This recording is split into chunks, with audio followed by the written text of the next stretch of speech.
నమస్తే. నమస్తే. నిన్న జగన్మోహన్ రెడ్డి గారు వాళ్ళ సహచర ఎమ్మెల్యేలు వాళ్ళ నాయకుల మధ్యలో కూర్చొని సింపుల్గా జగన్ 2.0 అని చెప్పి ఒక యాప్ వదిలేరు. మరి గతంలో చూసాం డిజిటల్ బుక్ అన్నారు. ఆ డిజిటల్ బుక్ ఎక్కడికి వెళ్ళిందో తెలియదు. ఇప్పుడు 2.0 అంటూ యాప్. మీ మీద ఏదైనా అఘాయిత్యాలు జరిగినా, మీ మీద పోలీసులు దౌర్జన్యం చేసినా దాంట్లో కంప్లైంట్ చేయండి, నేనున్నా మీకు అండగా అంటున్నారు. ఎలా చూడాలంటారు ఈ యాప్ని?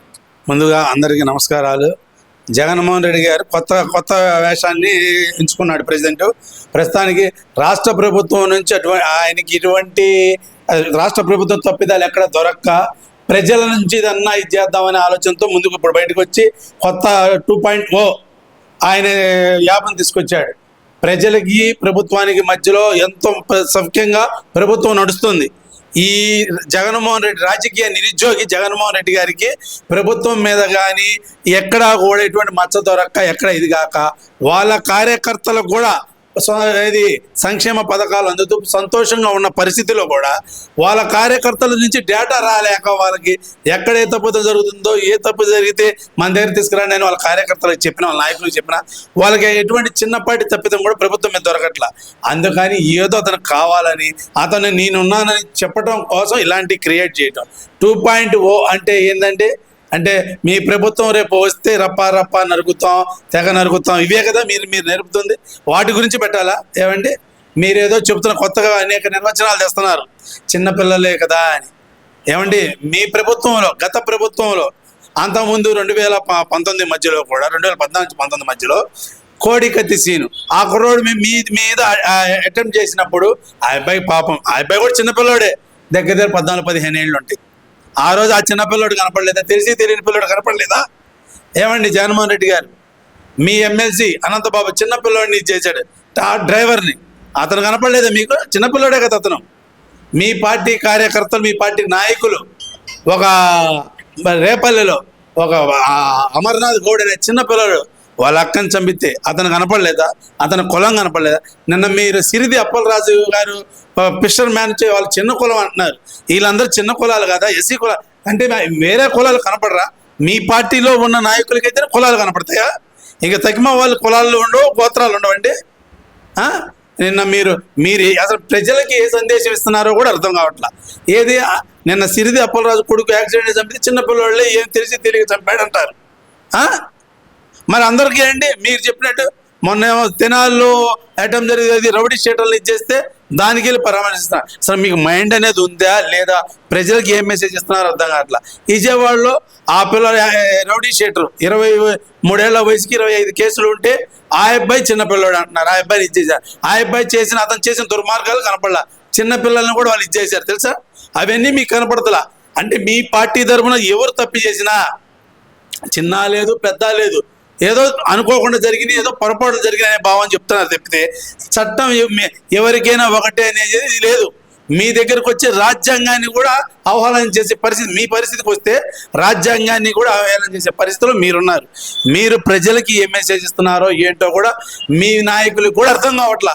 ముందు మీ నాయకులు, మీరు మీ దగ్గర మాజీ మంత్రులు చేసిన వాళ్ళు, మాజీ ఎంపీలు చేసిన వాళ్ళు, మాజీ ఎమ్మెల్యేలు చేసిన వాళ్ళకి తలలు పట్టుకుంటున్నారు, బుర్రలు బద్దలు ఎత్తిన వాళ్ళకి. అసలు నువ్వేం మాట్లాడుతున్నావో వాళ్ళకి అర్థం కావట్లా. ఒక్కటి ముందు ఏదైనా నువ్వు ఎర్రగడ్డ మెంటల్ ఆసుపత్రిలో లేకపోతే వైజాగ్ మెంటల్ ఆసుపత్రి చూపించుకోండి. ముందు జగన్మోహన్ రెడ్డి గారు ముందు మీరు మీ మైండ్ సెట్ కరెక్ట్గా ఉంచుకోండి. మీ వాళ్ళు మీ పార్టీ నాయకులు ఏది చేసినా చిన్నపిల్లలు తెలియక చేశారంటారా? అంతదాకా దేనికంటే ఎలక్షన్ బిఫోర్ చిన్నపిల్లోడు మా కమ్యూనిటీకి చెందిన ఒడ్డర పొలానికి చెందిన చిన్నపిల్లోళ్ళు రాళ్ళు వేస్తే వాళ్ళని తీసుకెళ్ళి సబ్జెక్ట్లో పెట్టారు కదండి మీరు ఎలక్షన్ ముందు. మీ క్యాంపెయినింగ్లో వాళ్ళ వయసు ఎంతో తెలిసినప్పుడు 10 ఏళ్ళు 11 ఏళ్ళు దగ్గరుండి మేము చూసిన వాళ్ళం. ఆ చిన్నపిల్లలు కనపడాల మీకు. ఇంత ఘోరంగా మాట్లాడతారండి జగన్మోహన్ రెడ్డి గారు. మీరు మాట్లాడేది ఏదో సామెతలాగా ఉంది. మీరు మాట్లాడిందేమో మంచి, ఎదుటి మాట్లాడితేనే చూడా ఏం భాష అండి, మార్చుకోండి. మాజీ ముఖ్యమంత్రి స్థాయిలో ఉన్నారు మీరు, మాజీ ముఖ్యమంత్రి చేశారు. మీరు మాట్లాడుతుంటే అందరికీ అవగాహన నవ్వుతున్నారు. మీరు రాష్ట్రానికి రాష్ట్ర ప్రజలకి మీరు మెసేజ్ ఎలా ఇస్తున్నారో మీకే అర్థం కావట్లా. మీరు చాలా ఇన్స్పిరేషన్ ఉండాలా ప్రజలకి. సరే మాకంటే ఇన్స్పిరేషన్ ఎటు ఉండలేరు, మీ కార్యకర్తలు కదా మీరు ఇది కావాలి కదా. కార్యకర్తలకు ఇన్స్పిరేషన్ గానే అవుతుంది. 20 ఏళ్ళు దాటలోపోతే ఏదైనా చేయొచ్చు అనే ఇన్స్పిరేషన్ ఇస్తున్నట్టుంది చూడపోతే. మరి అవునండి, వాళ్ళ కార్యకర్తలకి వాళ్ళకి ఇస్తున్నారు ఇన్స్పిరేషన్. వాళ్ళ తల్లిదండ్రుల మనోభావాలు కూడా గుర్తించాలి ఆయన. వాళ్ళ పిల్లల్ని తప్పిదాలు చేయమని, తప్పుదారి పట్టమని వీళ్ళు ఏం చెప్తున్నాడు జగన్మోహన్ రెడ్డి గారు. ఏదన్నా కేసు ఇరుక్కుండి ఇబ్బంది పడితే ఇతను వచ్చి నేనున్నాను, మా న్యాయ సలహా ఉంది, మా ఏదైతే కనుక మన లీగల్ టీం ఉంది, వీళ్ళందరూ చూసుకుంటారని చెప్తున్నాడు కదా, మీకు ఎలాంటి ఇబ్బంది లేకుండా. చిన్న ఉదాహరణ అండి, పాపం ఈయన కోసం తాపత్రపడి ఈయన కోసం పోరాడి అన్ని పార్టీలను వాళ్ళ సొంత సామాజిక వర్గ నాయకులను కూడా దూరం చేసుకొని ఆయన ఎవరు మన ముద్రగడ్డ పద్మనాభరెడ్డి గారు ఈయన కోసం కులాన్ని మార్చుకొని నామకరణ కూడా మార్చుకున్నాడు. సాక్షాత్ ఆయన్ని చూడండి, ఈయన ఏదో చేస్తాడని చెప్పి ఆయన ఎంతో దూరం వెళ్ళి ఆయన పేరు కూడా, ఆయన వయసుకి పేరు కూడా మార్చుకొని ఇచ్చేస్తే ఆయనకి లాస్ట్కి ఆయన హాస్పిటల్లో పడి ఆయన మంచి ఇబ్బంది వస్తేనే ఆయన చూడటానికి ఇతను వెళ్ళాల. లాస్ట్కి ఆయన తెలుసుకొని జగన్మోహన్ రెడ్డి గారిని హాస్పిటల్కు దరిదాపులో కూడా రానియొద్దన్నారు. ఆయన నమ్ముకొని ఉంటే ఇదే పరిస్థితి ఏంటండి. కుర్రోళ్ళు పిల్లలు తెలిసి తిరిగి చేస్తే వాళ్ళ తల్లిదండ్రుల జీవితాలు నాశనం అవుతాయండి.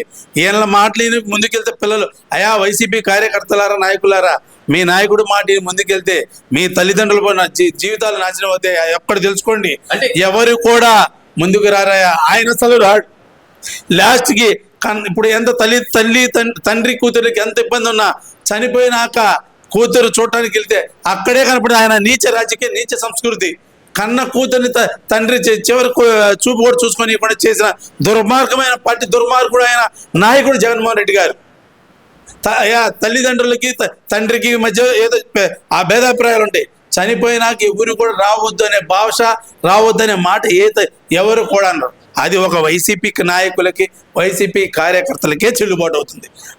ఆయన నమ్ముకుంటే ఇదే ఇది ఈ ముద్రగడ్డ పద్మనాభరెడ్డి గారి గతి అందరికి పట్టింది. అదొక్కటి ఆలోచించండి. సరే, ఇప్పుడు మీరు ఆ మాట అంటున్నారండి, హాస్పిటల్ దగ్గరికి వెళ్ళలేదు, సరే వెళ్ళి పాడి మోసారు కదండి జగన్మోహన్ రెడ్డి గారు. ముద్రగడ్డ పద్మనాభం గారి పార్థివ దేహాన్ని ఆయన మోసారు కదా. మరి అదే సినిమాలో ఏదో సినిమా ఉందండి, హాస్పిటల్లో పడితే ఏముంది, చస్తే ఒక పూల దండ, శవానికి ఒక 100, వాడి భార్యకి ఒక 100 అన్నట్టుగా అదే రాజకీయాన్ని ఫాలో అవుతున్నారు జగన్మోహన్ రెడ్డి గారు.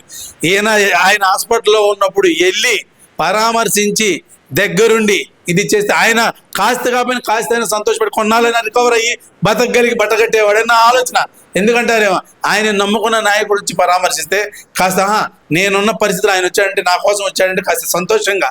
ఎవరైనా కోరుకునేది ఏంటి, చివరి ఆఖరిలో వాళ్ళు అనుకున్న పని నెరవేర్తే, వాళ్ళు అనుకున్న మాట చెల్లితే సంతోషంగా ఇది అవుతారు.